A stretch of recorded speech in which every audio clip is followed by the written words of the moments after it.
आज के व्याख्यान में हम भाषा के विविध रूपों के विषय में पढ़ेंगे और समझेंगे। मनुष्य की व्यक्त वाणी ही भाषा है। भाषा के माध्यम से मनुष्य के भाव तथा विचार व्यक्त होते हैं और इसी प्रकार भाषा के माध्यम से व्यक्त भावों एवं विचारों को ग्रहण भी किया जाता है।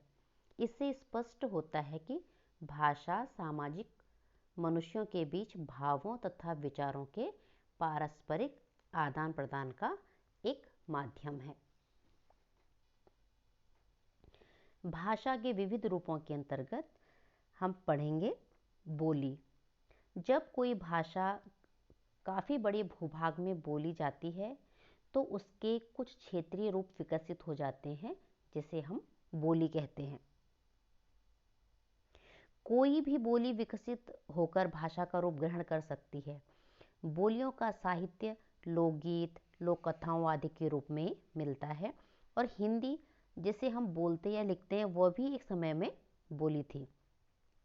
इसका विकास खड़ी बोली से हुआ था और मध्यकाल में अवधी, ब्रज, मैथिली आदि बोलियां साहित्य में प्रयोग की गई।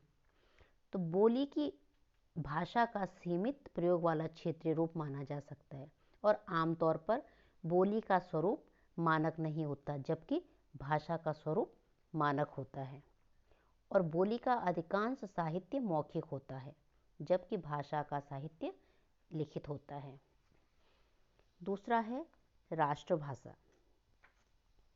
जब कोई बोली आदर्श भाषा बनने के बाद ही उन्नति करती है और महत्वपूर्ण बन जाती है तथा पूरे राष्ट्रीय देश में अन्य भाषा क्षेत्र तथा परिवार क्षेत्र में भी उसका प्रयोग सार्वजनिक कार्य आदि में होने लगता है, तब वह राष्ट्रभाषा का पद पा लेती है।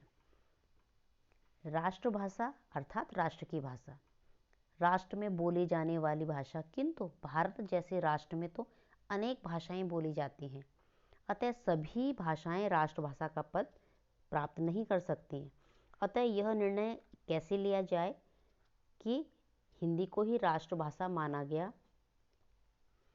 तो राष्ट्रभाषा के अंतर्गत उस भाषा को राष्ट्र के अधिकांश जनता बोले या समझे जिस भाषा में बहुसंख्यक राष्ट्रीय समाज अपने विचारों का आदान प्रदान करे, या जो भाषा सुविकसित हो या उसकी एक पुष्ट परंपरा हो, उस भाषा की अपनी एक पूर्ण वैज्ञानिक लिपि हो। तो यह सारे गुण हिंदी भाषा में है, इसलिए हिंदी हमारे राष्ट्र की भाषा है। अगला है राजभाषा। राजभाषा का शाब्दिक अर्थ है राजा की भाषा, अर्थात सरकारी कामकाज की भाषा ही राजभाषा कहलाती है। अब राजाओं का युग तो है नहीं। राजभाषा का अर्थ क्या है? राजभाषा। किंतु अब राजाओं का युग नहीं है, प्रजातंत्र है। तो राज्य संबंधी जो भी कार्य होते हैं वह राजभाषा के अंतर्गत आते हैं। संविधान निर्माताओं के सामने स्वतंत्रता से पहले यही प्रश्न था कि भारत के स्वतंत्र होने के पश्चात किस भाषा को राजभाषा का दर्जा मिले। और भारत में अनेक भाषाएं बोली जाती हैं और उनका प्रचुर साहित्य भी है। तो पर्याप्त विचार विमर्श के पश्चात 14 सितंबर 1949 को संविधान सभा ने एक मत से यह निर्णय पारित किया कि भारत संघ की राजभाषा हिंदी होगी। और संविधान में राजभाषा अनुच्छेद का जो भाग है 17 के अध्याय में धारा 343 और 351 तक है। अर्थात आप यदि हिंदी के विषय में पढ़ना चाहें तो हिंदी राजभाषा है तो आप संविधान में उसको पढ़ सकते हैं। 343 से और 351 तक इसी के विषय में बताया गया है। मानक भाषा।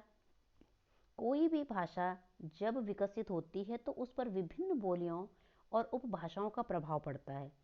ऐसे में भाषा में एक रूपता नहीं रहती, इसलिए भाषा का एक व्याकरण सम्मत मानक रूप स्वीकृत किया जाता है जो मानक भाषा कहलाता है। मानक का शाब्दिक अर्थ है,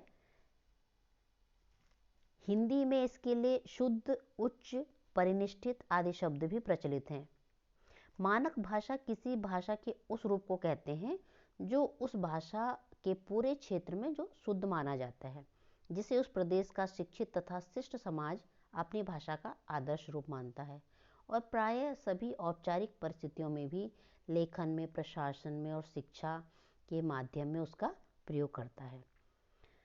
अर्थात शिक्षित समाज द्वारा स्वीकृत प्रशासन और शिक्षा का माध्यम भाषा वह रूप है जिसके लिखने में एक रूपता हो, मानक भाषा कहलाएगी।